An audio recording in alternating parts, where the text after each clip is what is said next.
This program is brought to you by Stanford University. Please visit us at stanford.edu.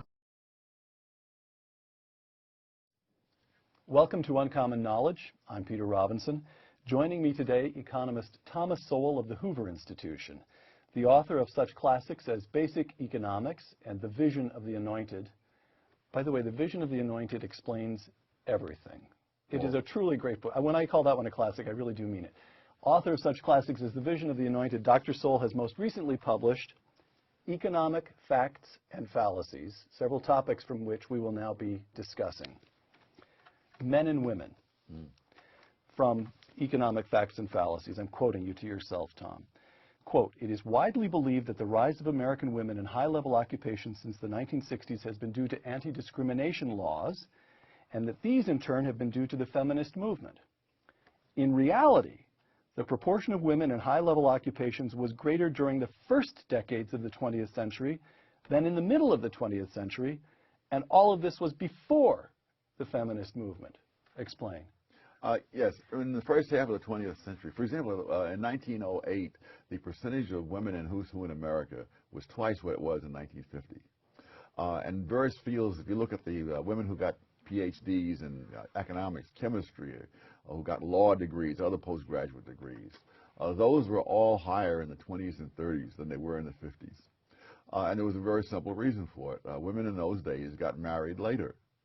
In the early years in of the century. early years. Right. Over time, the age of marriage and the age of beginning to have children began to decline. And the classic era was, of course, the era of the baby boom.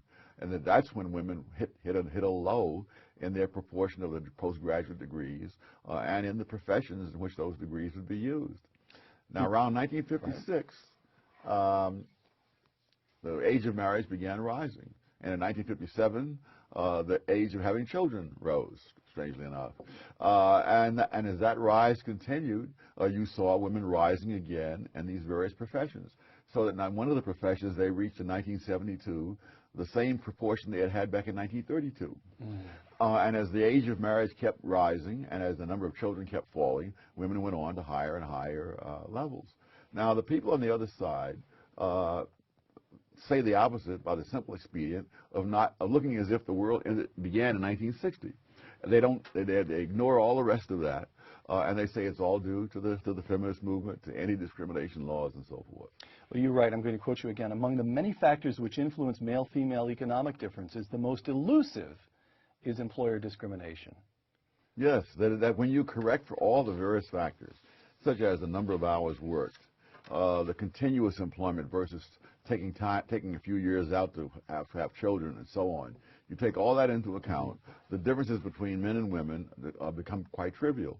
If you look at the academic world, or as far back as 1969, women who were never married and who had earned higher incomes than men who had never married. They became a tenured professor at a higher rate than men who had never married. And then later on, if you look at the general population, if you take the women who were past the childbearing years and who worked continuously, their incomes were higher than men who would work continuously, and so on. So the difference is that not that the employer is paying them differently, but that they have different characteristics. So the central variable in explaining economic differences between men and women is not employer discrimination, not the rise of feminism. It's that women, it's child rearing, marriage and child rearing. That's the variable. As that varies, a women's arrival or participation rate in high-level occupations varies with that. That's Absolutely. the okay. Now, in principle, you note, family responsibilities could be perfectly evenly divided between fathers and mothers. But that isn't the way it has worked in practice. Quote, I'm quoting you again, "Since economic consequences follow from practices rather than principles, the asymmetrical division of domestic responsibilities produces male-female differences in income," close quote. Question, what are the policy implications of that?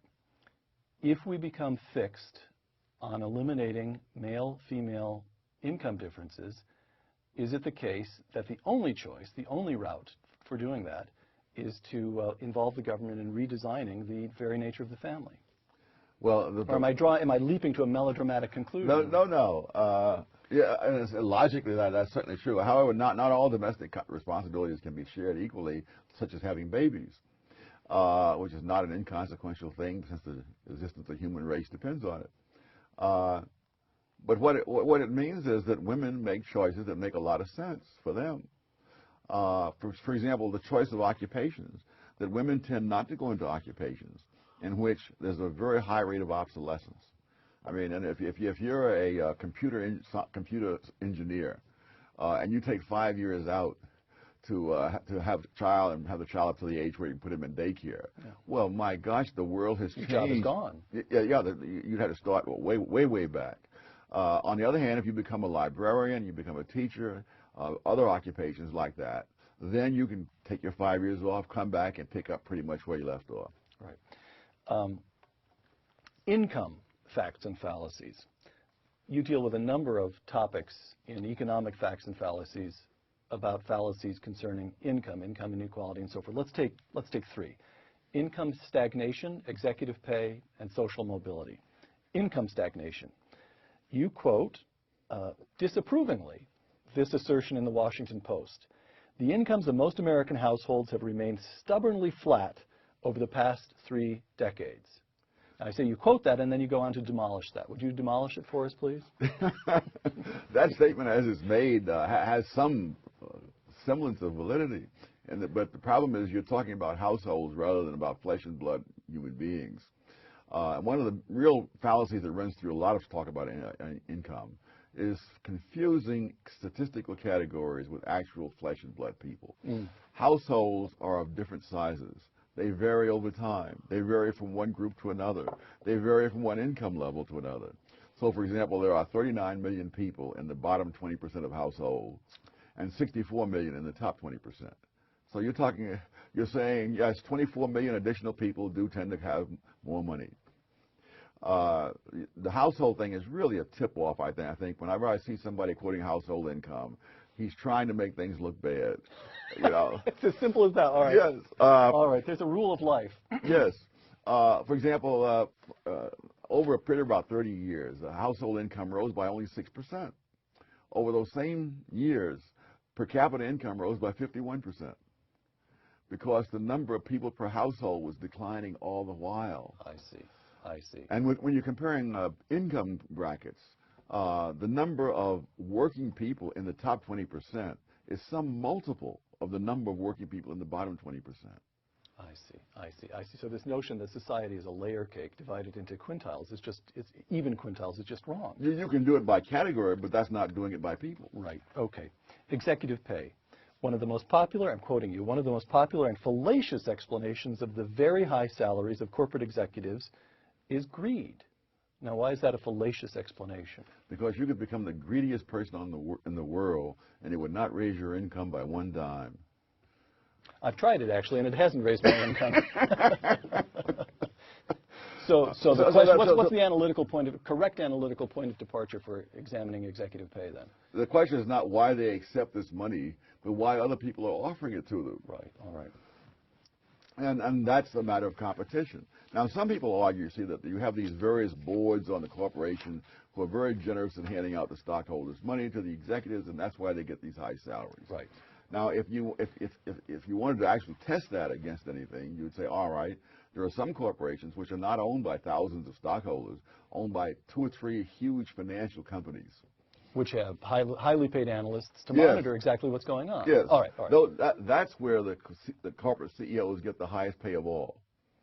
These people are, they have billions of dollars of their own money at stake, and they're not going to be penny wise and pound foolish that they're trying to get someone for the lowest price. The guy who's going to protect their billions. They'll throw him $100 million and consider it's nothing.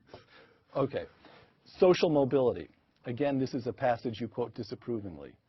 It comes from the New York Times, so it does. They know how to write in an oracular fashion. It does sound as if they just come from interviewing God. Yes, And this is what he told them. It does sort of simply sound true. Quote, merit has replaced, this is talking about social mobility, class distinctions, and so forth. Merit has replaced the old system of inherited privilege. We begin with good news. However, it's the New York Times, so we will end with bad news. But merit, it turns out, is at least partly class-based. Parents with money, education, and connections cultivate in their children the habits that the meritocracy rewards. So even though we've replaced inherited privilege with meritocracy, now we discover that merit is inherited. Now, it does sound plausible. What's wrong with that as a matter of analysis? I can think of a number of heiresses and bimbos who would be an argument to the contrary, but I won't go that route. First of all, people aren't paid for merit. They're paid for productivity. You know, someone who had all kinds of handicaps to overcome, you know, might have a tremendous amount of merit just to end up as a trained carpenter. Right. And somebody who was born with a silver spoon in his mouth, sent to the finest schools that money could buy, may have no greater merit in becoming a brain surgeon. But that's not the point. The question is whether the brain surgeon's productivity is greater than that of the carpenter. So merit is really not part of it. But the other thing is that the question is, what are you trying to end up with? Are you trying to end up with the best qualified people doing the job or not? I mean, if I have to have brain surgery, and I'm told that the guy who's going to perform the brain surgery is the world's greatest brain surgeon, but he was born with a silver spoon in his mouth and had every privilege, am I to say, no, give me somebody, you know, who had to fight his way up and who had just barely made the cutoff? Well, suppose I don't know what the New York Times writer had in mind, but suppose I argue, let's follow the duty of charity and assume that what the New York Times reporter has in mind is a just society. Maybe let's suppose that what they want is a just society. And that is simply not useful in analyzing social mobility? No. It's not? No. It depends on what notion of justice you have. If you mean by justice treating everybody alike, we can go there. If you mean a society in which everyone has equal probabilities, not equal opportunities, equal probability of succeeding, I find that virtually inconceivable. There are so many thousands of factors at work that I find it hard to even imagine how all those factors could work out the same for everybody. And now what about equal opportunity? Equal opportunity, yes. But you see, you can have a society of equal opportunity. One kid's family sits around at dinner time and talks about sports, and the other kid's family sits around at dinner time and talks about science. And they do that for 20 years. And now they have an equal opportunity to get into Harvard. Who do you think is most likely to make it? Gotcha. Okay, we turn from income facts and fallacies to facts and fallacies. Let me say that again because I need to get it. Facts and fallacies concerning the academy. You deal with students and economic finances, but I'd like to deal first with faculties. First, this kind of overall statement that you make, again, I'm quoting economic facts and fallacies. Many people think of nonprofit organizations such as colleges and universities as free of selfish motives and therefore dedicated to the well-being of others, including society at large. This reminds me of the opening scene in the movie Animal House, where the camera pans across the campus and finds the statue of the founder of the campus and goes down to the base where the words are inscribed, knowledge is good, good for all of us. That assumption is seldom subjected to empirical tests, nor does it survive such tests very well when it is. Close quote. Explain. Well, one of the advantages, one of the things that happens when you have faculty tenure is that the faculty can run the university for its own best interests, regardless of what that does to students. For one simple thing, the faculty tend to arrange the classes so they will fit into convenient times for them. I mean, I don't exempt myself. When I was teaching and the department secretary would say, when do you want to have your classes? I would say, after the morning rush hour and before the evening rush hour. Apparently, I wasn't alone. And so you have all these classes crammed in between 10 a.m. and 2 p.m. And many students are unable to get the classes they need and the sequence they need in order to graduate on time. But the faculty as convenience trumps all that.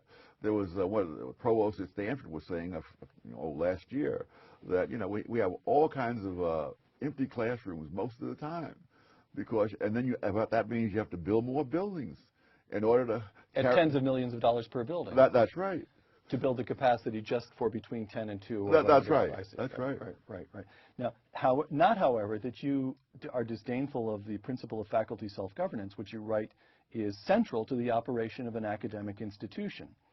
But in areas outside their expertise, including areas in which there is no such thing as expertise, professors can simply indulge their personal prejudices at no cost to themselves. What do you mean by expertise in areas in which there's no such thing as expertise? Well, for example, in chemistry, there's obviously expertise. There's no way that even on a small college, there's any dean or president can know who ought to be teaching chemistry and what courses, chemistry, physics, math, economics, et cetera, et cetera. So the only sensible... That's left to the chemistry department. Yeah, and the physics and the math and economics and so on. But due to so-called faculty self-governance, they also have decision-making power over things in which that was just a matter of personal choice, such as ROTC. I don't know why some professor of French literature should be an authority on whether or not there should be ROTC on campus. All right. You write about grade inflation and faculties. What's the connection? Oh, it's much easier on the professor if he has soft grades. My goodness, no one to complain, no one to take up his time, no one to create an unpleasantness, and it makes the administration happy, it makes the students happy, and if the professor doesn't care, it makes him happy. So you give every student an A, and nobody even bothers to ask for office hours for That's you. right. Gotcha. That's right. All right. Now here's kind of the question.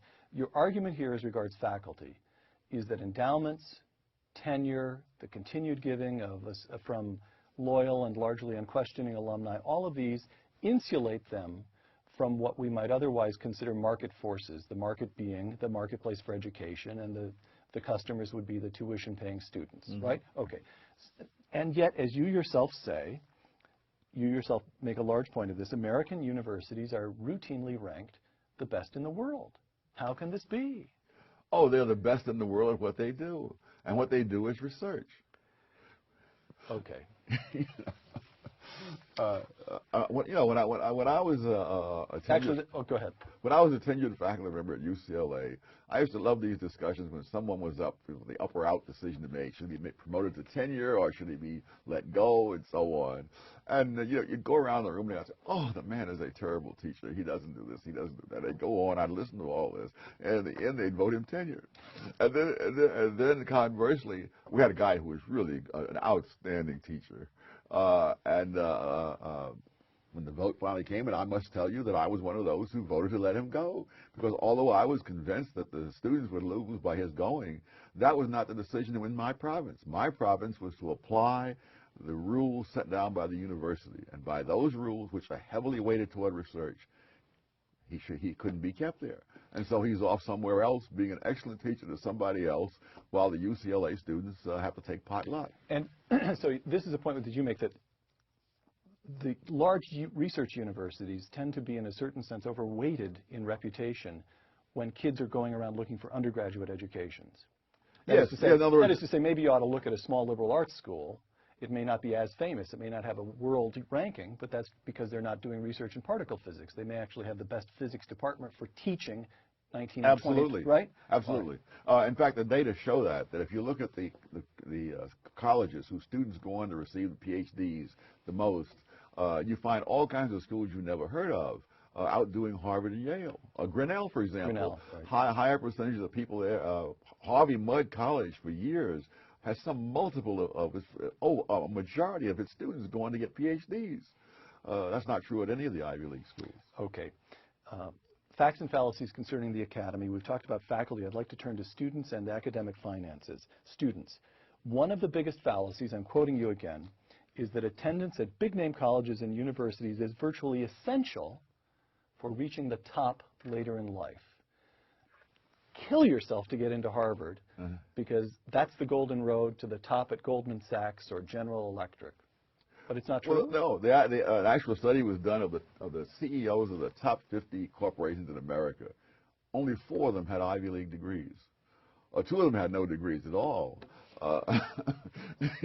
Some went to community. So an Ivy League degree is only twice as good as no degree. That's one way of looking at it.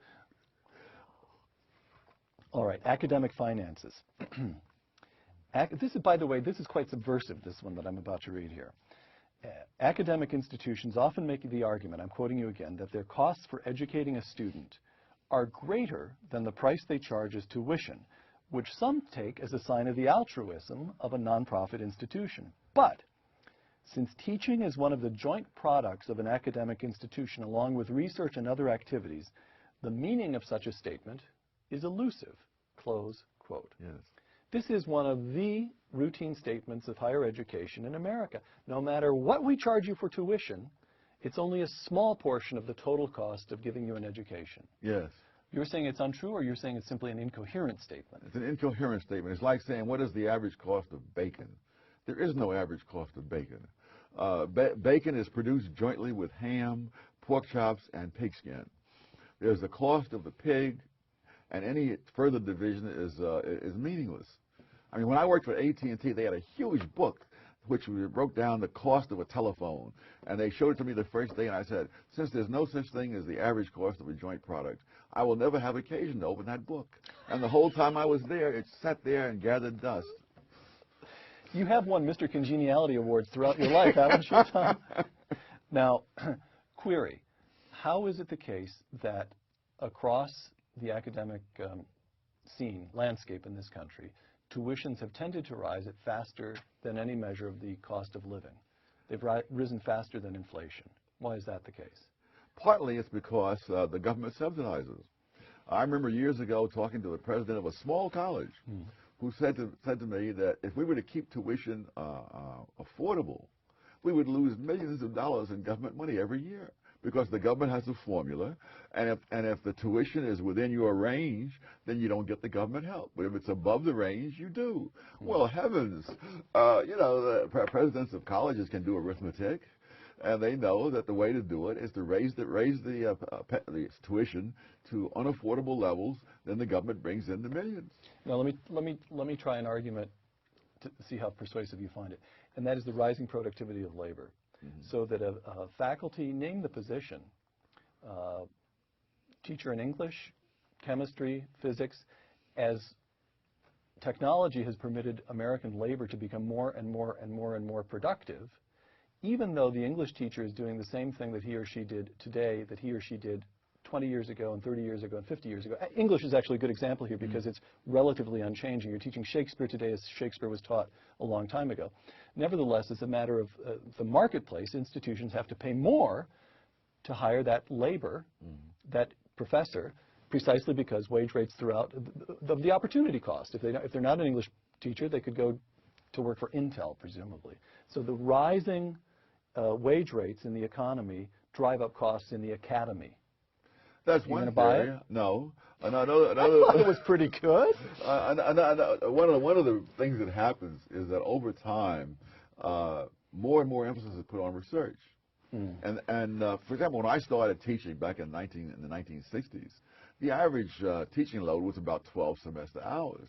Today, that's considered backbreaking work. That was Cornell when you first? No, it was Douglas College at Rutgers University, and that was common.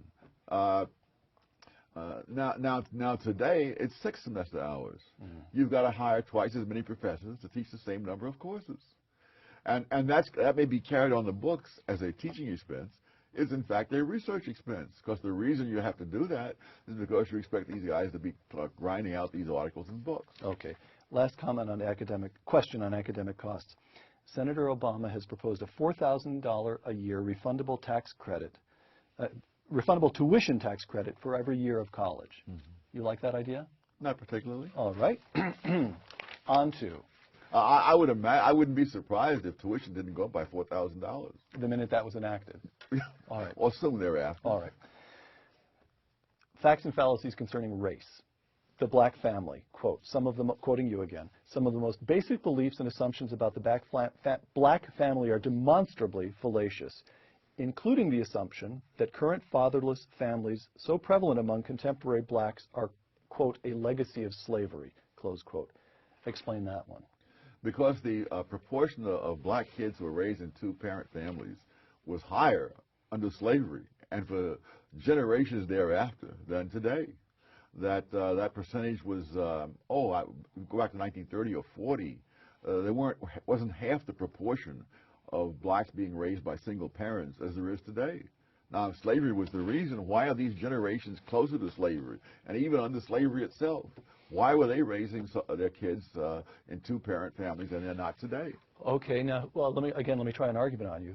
And the notion there is that what is a legacy of slavery is somewhat weaker, demonstrably weaker, of family bonds. Mm.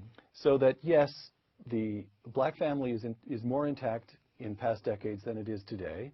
So was the white family. Mm-hmm. And as we get these strange social solvents of the 1960s that seem to weaken family bonds, they weaken bonds among the white families, but they devastate family bonds among blacks, mm-hmm. precisely because they're weaker in the first place, and that is the legacy of slavery. What do you make of that one? Not much. I'm trying hard here. You know? Well, I give you E for effort. It also depends on the level of income. That is, you're not going to be able to, someone who's in a position to go on to college, you know, and has a very good chance of becoming an engineer or something of that sort. A girl like that is not likely to get pregnant and ruin it all, as well as someone who's had a bad time in school, who has very, very poor prospects in the job market, and going on welfare is not that big a sacrifice as compared to whatever the options happen to be. Right. Similarly with crime, by the way. Right. Crime. Well, crime. Let me set this one up for you. Again, quoting from Economic Facts and Fallacies. Racial discrimination is frequently listed among the prime root causes of riots and other criminality among blacks, but crime among black Americans was declining for years prior to the decade of the 1960s with its landmark civil rights laws and its war on poverty programs. If crime is not arising from poverty, what's it arising from? What happens in the 1960s? They stopped punishing criminals. Mm. You know, the chance that a criminal would actually go to jail for a violent crime or any crime was much reduced in the 1960s. You begin to have all these changes in the law beginning at the Supreme Court, which becomes harder and harder to convict anybody of anything. And the sentences were shorter, and there were more, leniency in terms of parole and that kind of stuff. And of course, wherever you've done that in the world, including in Britain, for example, you see this huge increase. I mean, Britain was once one of the most law-abiding countries in the world. Today, Britain has a higher crime rate than the United States in most categories. Mm-hmm. You quote former Senator Edward Brooke, an African-American who grew up in the black community in Washington, D.C. during the 1920s and 1930s. This is Edward Brooke. Large areas of Washington, D.C., talking about the black community, were truly safe. Families stayed together, neighbors helped one another, students were encouraged to study, and there were no drugs and no drive-by shootings. Was Edward Brooke's Washington of the 20s and 30s like Tom Sowell's Harlem of the late 40s, early 50s? Is that when you were living? It would be the 40s, from the early 40s. All right, the 40s. Middle, yes. All right. But I've heard you talk about Harlem. Yes. Yeah, I used to sleep out on a fire escape at Harlem. At midnight, if I was awake at midnight, I would go walking out to the nearest newsstand to get the morning paper to find out what the baseball scores were. I'm sure people don't do that today. Harlem felt safe. Yes. And what about the schools? The schools were a lot better.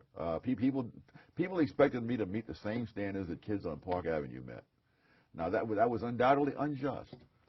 But between that injustice and spending the rest of your life paying back for a poor education to begin with, I'll go with that injustice. All right. So what has happened in black America? Part of what's going on is that crime ceases to be punished. Mm-hmm. You've already mentioned that. What else is going on?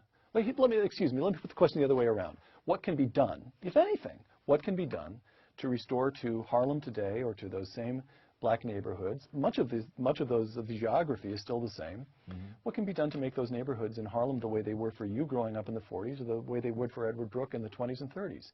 How can black America be restored? Mainly by fighting against all kinds of entrenched special interests who will not give up or budge an inch, starting with the teachers union. You need to be able to fire teachers who aren't teaching. You need to be able to have competing schools nowadays because it'll take you forever to be able to fire the teachers. So that you give them an incentive to start teaching again instead of playing games in the schools. In the schools, as in the colleges, it is a lot easier not to teach. I mean, I'm always amazed at all the activities and projects they have in the schools.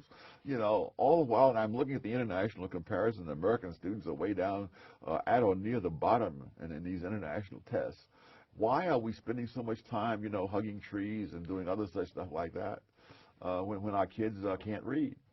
So if you had to choose one place to begin the restoration of Black America, it would be with education. Yes. All right. Tom, let me end with, we've been talking about economic facts and fallacies. Let me end with just a couple of open-ended questions to see what's on the mind of Tom Sowell these days. Over the last 5 years, the Bush administration has spent $18 billion on AIDS in Africa. And during President Bush's trip to Africa, which is concluding as you and I speak today, rock star and AIDS activist Bob Geldof praised Bush as having done more for Africa than any other American president.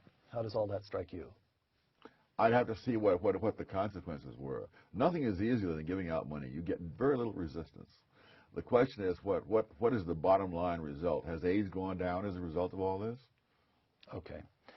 Barack Obama has a serious chance, polls indicate at the moment, an actual likelihood of becoming the first African-American president.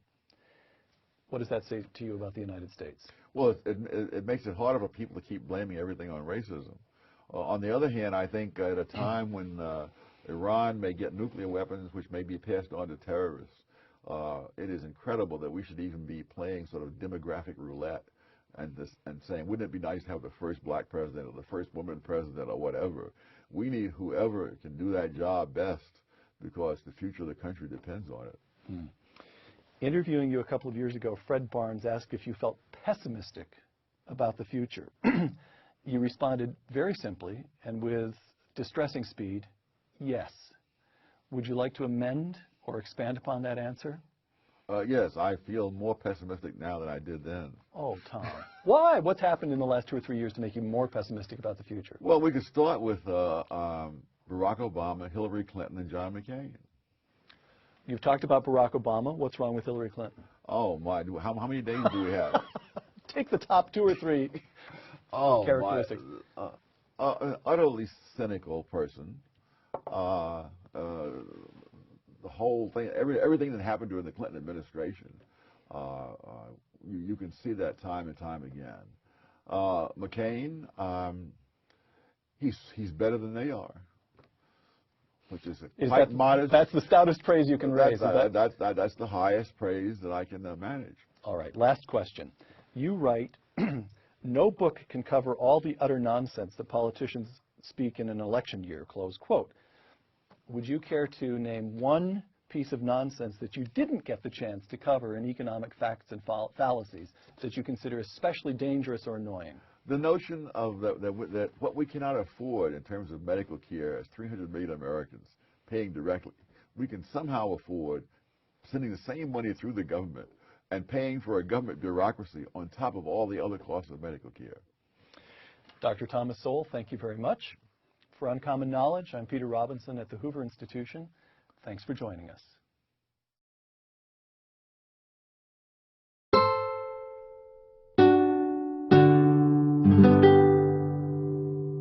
The preceding program is copyrighted by Stanford University. Please visit us at stanford.edu.